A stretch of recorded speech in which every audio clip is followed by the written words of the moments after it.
If you are an accountancy firm and you're looking to successfully scale out and grow your accountancy business, this video is for you. We're going to be breaking down all of the different strategies when it comes to lead generation and how to successfully grow your business, and which marketing strategies you should double down on and which marketing strategies you should also avoid as an accountant. So James, take it into strategy number one. So step number one, what I'd be looking to do to grow is a Google business profile. If you already have one, I'd be making certain that I would be reaching out to all my existing clients to try to get me as many 5-star reviews as possible.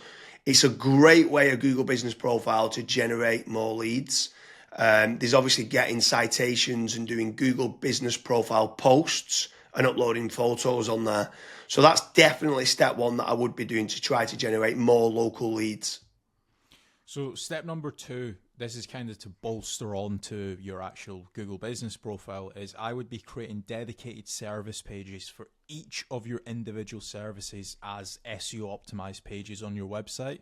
Now, the good thing is when you start doing that, it's also going to help, first of all, rank your actual SEO optimized page, but there's also a more likeliness chance of your Google business profile ranking and showing up for those keywords as well. So you're indirectly going to get more phone calls as well. Yeah, for sure. And if you are looking for more local leads, another option that you could be doing is PPC lead generation. That's pay per click within Google or within Bing, where you're trying to target the bottom of the funnel keywords that can try to generate you some more inquiries. The difficult part to this is you need to make certain you do team up with a good pay-per-click agency, because there is click fraud, and there's also needing to build up like a negative keyword list, so it's not people applying for jobs like a careers kind of job.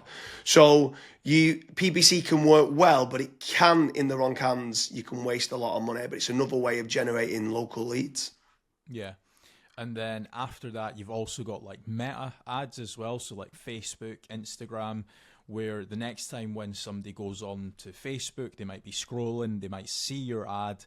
Now, there's a few different ways that you can set up Facebook ads. You've obviously got option A, which is like lead forms, which is like really easy to do. They don't even leave the Facebook platform, like they never click onto your actual website.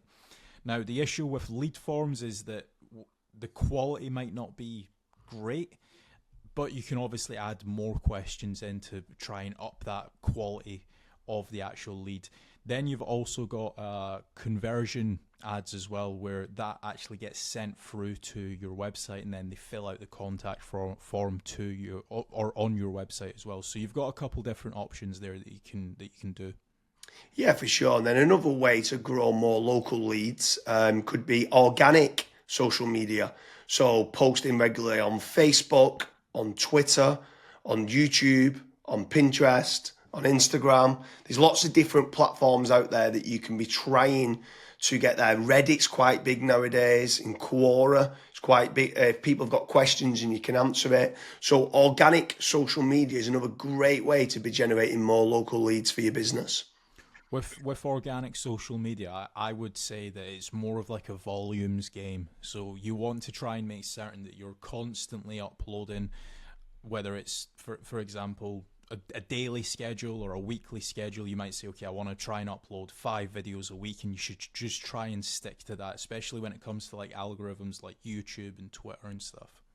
Yeah, for sure. I mean, what's your thoughts on using any sort of AI agents, if they can try to team up with someone to use like N8N to kind of automate and schedule posts on social media?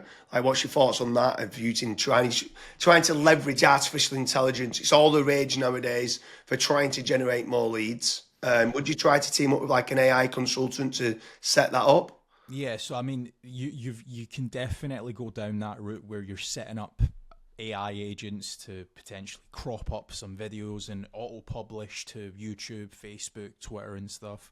But another thing that I would also be focusing on is AI search. So a lot of people have started to kind of move away from Google. Not everyone, because there's billions of people still using it every single day, but there are slowly people starting to search in engines such as like ChatGPT, Gemini, Claude, Grok.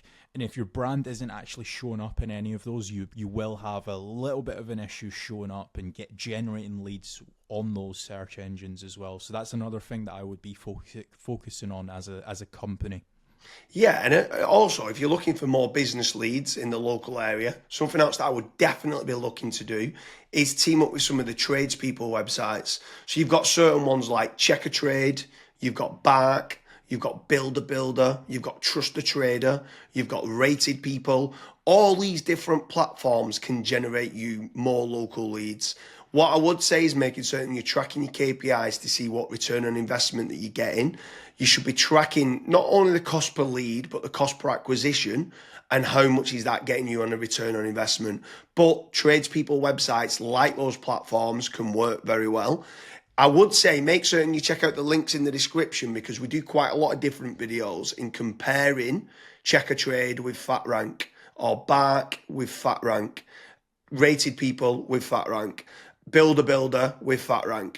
So now, obviously, I've mentioned there Fatrank a few times, Kasra. Like, what's your thoughts on lead generation companies as opposed to tradespeople companies? Yeah, so with lead generation companies, I would almost say that every single lead generation company, you want to try and do your due diligence. So make certain that if you are in a specific niche, that lead generation company has actually generated leads in that industry before. I would also maybe even have like a strategy call with them and say like, okay, this is my budget, this is how many leads I ideally want, etc. To make certain that if your actual KPIs do align with that lead generation company, you also want to make certain that what type of leads are they? Are they exclusive leads? Are the leads only going through to yourself? Or are they, for example, shared leads, which that's what a lot of other lead generation tools and lead generation companies do. Like, for example, Bark and Check a Trade and stuff. Whenever myself and James have spoke to company owners that have used those services, that's one of their biggest pain points where they say, yeah, it's a shared lead and it's kind of a rat race down to the bottom of who's the cheapest, basically. So that's a couple things that I would be asking lead generation companies before partnering up with them. Yeah, for sure. I mean, if anyone is interested in generating more local leads, I strongly recommend heading over to fatrank.com, where we have a commission-based lead generation service. That means you only pay a finder's fee on converted jobs. You have nothing to pay on the pay per lead.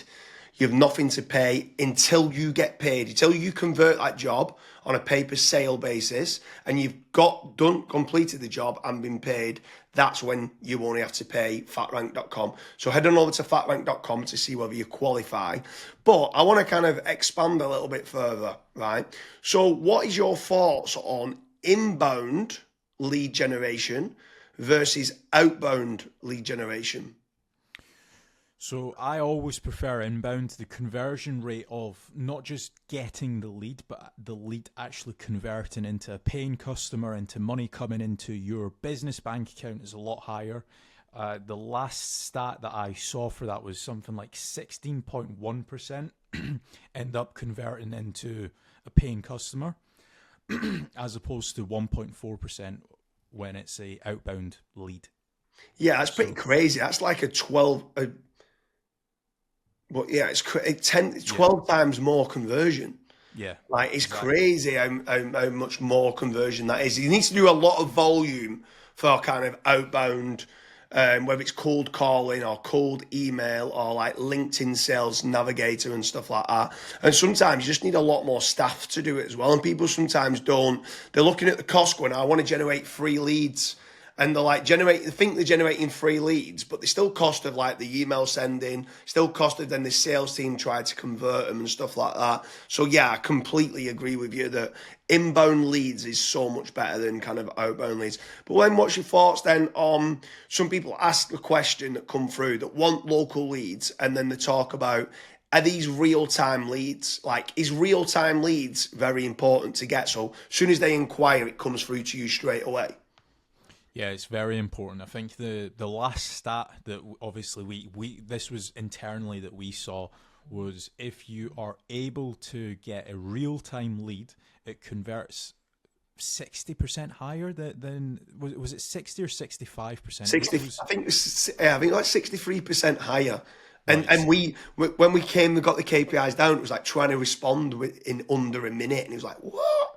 We used to think Yeah. 5 minutes was good, and then when people respond in under a minute, so inquiry comes in, can you either ring them or email them back saying thanks a lot for the inquiry, and then getting more information? Yeah, it was Yeah, so pretty. I mean, I'm not saying that every company needs to respond in under a minute. There are certain things that we obviously look at Fatrank when we're looking to partner up with businesses. That's one of the things that a lot of businesses they kind of fall short on, where they might be away for 5 days on holiday and they don't have somebody to pick up the leads, and we're still providing the leads. So there's all these little different nuances that we look at when we are partnering up with companies. But the best thing that I would recommend to anyone that's looking to scale their business, that's looking to get a consistent flow of and high quality leads, is just fill out the form at Fatrank. The team will tell you if you're the right fit or if you're not, and we'll also tell you and give you feedback why you're not the right fit and what you should do as your next steps. So I hope you like all the different strategies we've been through there for lead generation for accountants. Over at fatrank.com, we work with a lot of different accountants firms. It could be a chartered accountant, a tax chartered accountant, or it could just be bookkeeping and payroll and VAT. So make certain you fill in the form at fatrank.com, and hopefully we can start to generate you more leads for accountancy companies.